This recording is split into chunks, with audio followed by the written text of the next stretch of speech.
Tarantula. Inpatient is back. The Ren and Chris Webby duo is back with the next one, Tarantula. I'm very intrigued by this one. It's amazing to see how every single song of theirs so far from the whole Asylum project is a standalone, unique project, a standalone, unique piece of art, and yet there's a red thread through all of them. Also, can we talk about the fact that it's pretty awesome they keep releasing these one by one? We live in a day and age where I think people don't listen to full albums the way they used to anymore. You know, where you hear that one song and then you go to the record store, you get the CD, and you listen to the whole thing from start to finish. It's that place for us where we can hang out, where we can talk about it, where we can listen to the songs.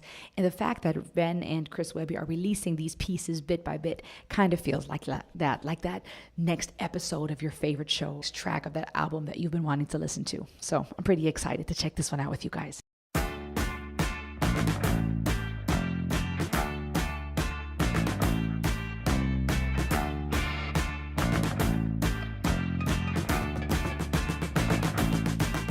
That spider running in sync with the drums, that's brilliant. This is brilliant.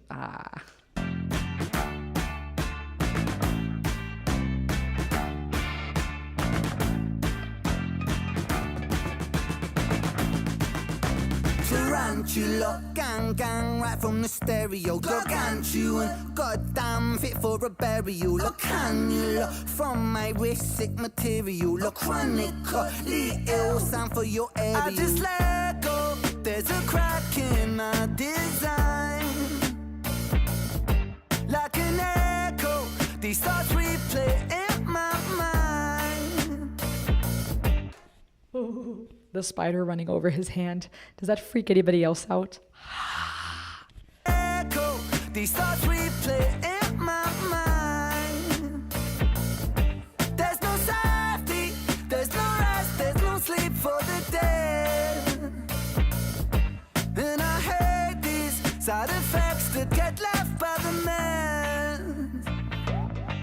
I got the devil on my shoulder, and the weight might break my back. I'm losing my composure and I might crack. And so they say that my persona has a tendency to come so undone that, and my identity is stuck inside this white room I painted black. Back to black. That made me think of Amy Winehouse. For some reason, the way that he put in that vibrato in the end, was that a nod to Amy Winehouse? I don't know. That could be me pushing it, me looking too far. Losing my composure and I might crack. And so they say that my persona has a tendency to come so undone that, and my identity is stuck inside this white room I painted black. Tarantula, bang bang, contractor muscular. I'm venomous, brain fangs right to your jugular. Cutting your brains on the rug and your blood on the comforter. Part of me's Peter Parker, but bust my guns like the Punisher. That is brilliant, talking about Peter Parker while he has a spider running over his arm. Nods to Spider-Man and co., right? That conflict between being a hero and a villain.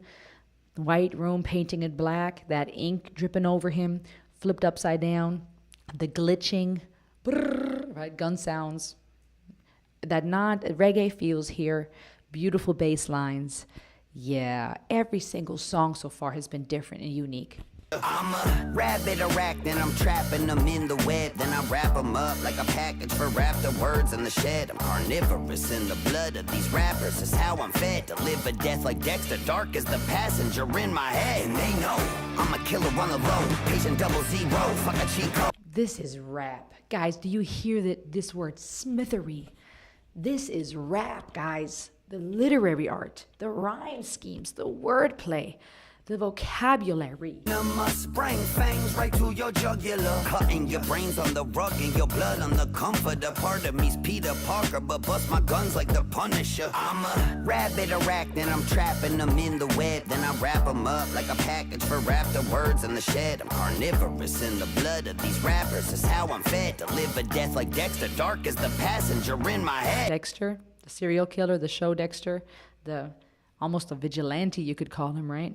Killing people that are evil, that have done heinous crimes. And they know I'm a killer on the low. Patient 00. Fuck a cheat code. My ammo's unlimited. I only stop when I gotta reload. I'm 20 below and the blood in me frozen. I painted this room only color I know. Yeah, I painted it black. I was dark as my soul. So fuck it, let's go. I got the devil on my shoulder, and the weight might break my back. I'm losing my composure, and I might crash. And so they say they're my persona. Has a tendency to Come so undone that and my identity is stuck inside this white room I painted black. Call and response. That has feels to like old school Destiny's Child to me. I love that call and response. Her voice is dope. It fits. has a tendency to Come so undone that and my identity is stuck inside this white room I painted black. My identity is stuck inside this white room that I painted black. These lyrics are profound, guys. I think this speaks so well of that struggle as people between who we want to be, who we think we are, who we actually are. Black and white, those two stark opposites often that we consider. We look at the world and we're trying to make sense of it. I've painted this room black, right? I've done this. I've chosen to take what I have and where I'm stuck in it, painting it black, because that's how I feel inside. I think this song puts in words really well that turmoil in the mind and the duality between, I think who we want to be, who we really are, and the mental struggle. And I think calling it tarantula is brilliant, because I think tarantulas are often very misunderstood animals. They freak a lot of people out, right? Very hairy and huge and big. And they crawl around and they look spooky to a lot of people. But not a lot of people actually look at that tarantula and study it and try to understand, how does this creature operate? What is the purpose of this creature? And I think when it comes to the human mind and to people, we don't often do that with one another, right? We box people in. We look at a room, we see it's black, and we assume something's bad or wrong instead of trying to ask questions, get to know somebody. But I think a lot of times we do the same with ourselves. We put ourselves in a box and we look at it black and white. And either through society or through the way we were brought up or just the way that we think, we have this idea of what we're supposed to be, who we're supposed to be, what is healthy, what is not. These are good lyrics.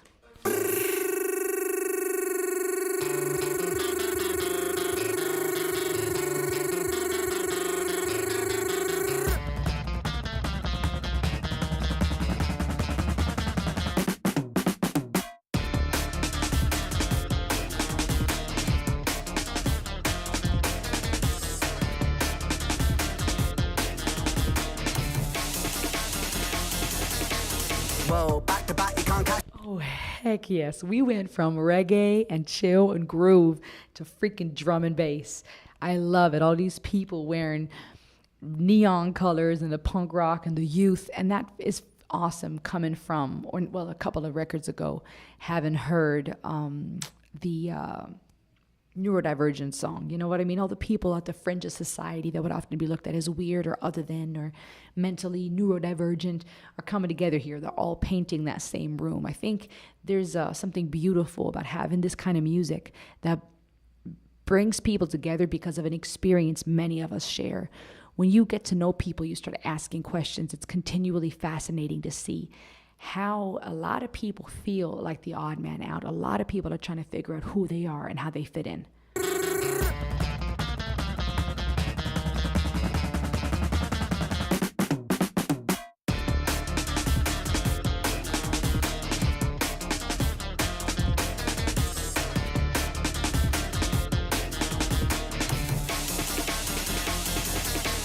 Whoa, back to back, you can't catch that flow. Counteract upon price that blow. Chiropractic, back snapping, fat base, gymnastic, mash it up, massive bro. Casual, this shit easy, G. Ride the beat, come on, you know me. Designed to be the best, need the best to test me. Watch me rise up victoriously. Yeah, we back on that loose again. Representing that loony bin. Give a fuck if I lose or win. When that spider bite go right through the skin. Then I'm hit when I strike them bang. Get a monster locked up inside my brain. And wrestle with them's like fighting Bane. But I know that part of me like Fighting Bane.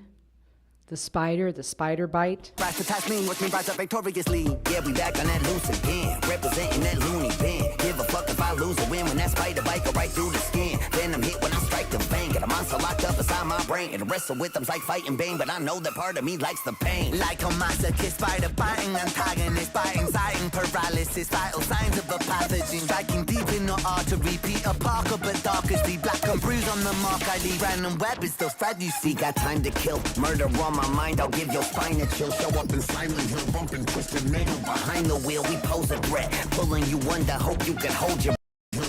Fred, you see, got time to kill. Murder on my mind, I'll give your spine a chill. Show up in Silent Hill, bumping twisted metal behind the wheel. We pose a threat, pulling you under. Hope you can hold your breath and kill them all until there's no one left. Tarantula. My guys. What do y'all think about this one, friends? There's a video out, Knox Hill and Ren reacting to Inpatient, where they break down more of the segments. But I'm going to talk to you guys about what I think about this song. I love the transition. I love that a lot of their songs feel like, in Germany we say Überraschungsei. You know those surprise eggs? You have like delicious chocolate. Well, the milk chocolate on the outside and like yummy white chocolate on the inside. And then you open it and there's like a little plastic egg with a toy in it, okay? Growing up, those were the jam. My favorite part's the chocolate. But a lot of times there were fun little toys in them. The toys used to be cool. I loved the toys back in the day. They were like little collectibles and cool and solid and quality. Now a lot of times it just kind of feels like junk. But Überraschungsei, and that's how a lot of their music feels. I already experience a level of excitement because I don't know what genre they're going to bring. Every single track has been unique in a different genre. You don't know. The whole project is set up in a way that there's that red thread of mental health and of the asylum and of questioning the system.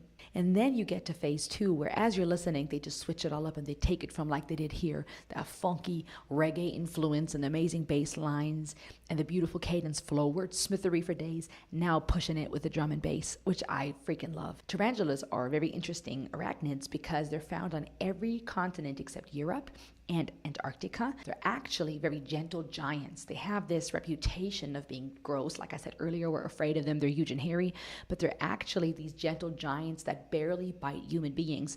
They rely on specialized defense mechanisms, venom, and unique molting processes to survive. They drink their food, they can regrow limbs, and they do the happy dance, which is kind of cute. When a tarantula successfully secures a meal, it will sometimes spin a tiny mat of webbing around the food. In the tarantula keeper community, this rhythmic movement is fondly known as the happy dance. Okay, so you have this animal, like I said earlier, that is misunderstood. On the outside, you have this dark brown, black looking creature that scares us because it's big, because it's hairy, and it crawls. But actually, it's very rarely a threat to human beings. They hiss to scare off the enemies, rubbing their legs together to create a hissing or a scratching noise. They have remarkable lifespans. Why am I saying all this? First of all, because we're an educational channel, and it's nice to learn new things together. But also because you have an animal here that is miraculous and phenomenal and resilient, a gentle giant, resilient and unique, and yet misunderstood. And I think in this song, the overall feeling that I'm getting is that a lot of times people that are neurodivergent, that are chronically ill, that are on the fringes of society, the youth, the rebels in their neon clothing and their fishnet leggings, we oftentimes look at people groups and we think, you must be this or you must be that. And I think that not only Ren and Webby, but a lot of people that listen to them can relate to that. Any age range, any denomination, any ethnicity, I think many of us can relate to that feeling of thinking, I don't quite belong. And it's crazy because sometimes you might look at a person and think they're really cool. Of course they fit in. I'm sure they're hip. I'm sure they're accepted. And you get to know someone and you realize, oh snap, this person actually feels the way I do. They feel like they're not quite accepted or they're not quite safe to be themselves. I think human beings, I like to compare them to animals sometimes, different kinds of animals. With our behavior, some of us being predators or prey, some of us having certain rituals and certain behaviors that remind me of animals. And I think calling this one Tarantula is so fitting because it's playful for sure. But I love how this song unsuspectingly took us to a whole new different genre. And it showed us a side that we wouldn't have expected. And I think that fits to the idea of a tarantula. When you study certain animals, you see other sides of this creature that you would have not suspected. I do think it also fits to looking inside the mind of someone, not only who might not feel like they fit in, but who's actually struggling with their mental health, where you feel trapped in a white room, right? This play on asylum, perhaps, right? We often think of an asylum or some type of mental health institution like one with padded white walls and everyone's going crazy. But a white room, an enclosed white room, makes me think of an institution, a place where you're locked in, where you're not free. And they say that their identity is trapped within. And I think that's powerful because we can ask here, who trapped that identity? Is it us who traps ourselves in these white rooms that we're now painting black? Or is it society? Have people been the ones to tell us what neurodivergent or neurotypical is? Are people the ones, the society as a whole, whoever they may be? Is it us ourselves, or maybe a combination of both? And now we're in this place where we're painting it black. And I think the reason why, figuratively speaking, metaphorically speaking, we tend to paint these white rooms black is because sometimes we want to be different as an act of rebellion to break the status quo. In every generation, you have groups of people who've done that. In every generation of people that have the next generation that has arisen and said, no, I'm not going to conform to what my parents and grandparents have done. We need those rebels. Sometimes I think we paint things black because we are looking for something we can identify with, and that white room is just not it. I think sometimes we paint it black, where in this scenario it's being painted black because it shows that duality between who someone is. And as these young people are all together painting this room black that now is turning into some underground looking drum and bass rave place, I think it's interesting and fitting because in that feeling of isolation, in that feeling of being stuck in a room and feeling like you're being trapped, it now becomes less isolating because you're painting it together. And there's something I'm feeling that Ren and Webby are doing here with this song, with this project in general, that allows us to question the system, that allows us to question the way we see people, what we view as normal or not normal, the way we talk about mental health. But it also, I think, is bringing in people that don't feel like they fit. It's this rebel movement, if you will, of bringing people into the fold that don't know quite where to place themselves. And I think Ren is perfect for this. And I'm still learning about Chris, about Webby. But I think people that have suffered in their life with mental health, with physical ailment, with chronic illness, with autoimmune disorders, other things Ren has been through, and I'm sure Chris Webby has been through his share of trials. People that have been through it, they talk about it differently. And that can attract a whole different kind of crowd. And there is a vast amount of people that long for exactly that. Give me something real. Give me someone who's not afraid. Give me someone who's not afraid to talk about pain and suffering and struggles. Tarantula gang right from the stereo. Gargantuan, god dang, fit for a burial. A cannula from my wrist. Sick material. A chronically ill sound for your aerial. A lot of medical terms here. A lot of mental health and physical health lingo.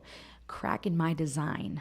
There's a crack in my design, like an echo. These thoughts replay in my mind. We're talking about someone who is saying, I think there's something wrong with me. And I think that this is an important thing to talk about because over the course of the development of psychology, of physical health, of psychology, we have this dance, as with everything, where it has been helpful for us to have handbooks that diagnose and label. It has been helpful to give things names. That goes for physical ailments, for mental health. But the dilemma is, and to a degree, maybe this is because we've grown as societies, right? Our cities, our towns are overpopulated. There's a lack of healthcare providers and therapists, and there's an overwhelm of people in need. And I know it's hard to meet everyone's need on a case-by-case basis.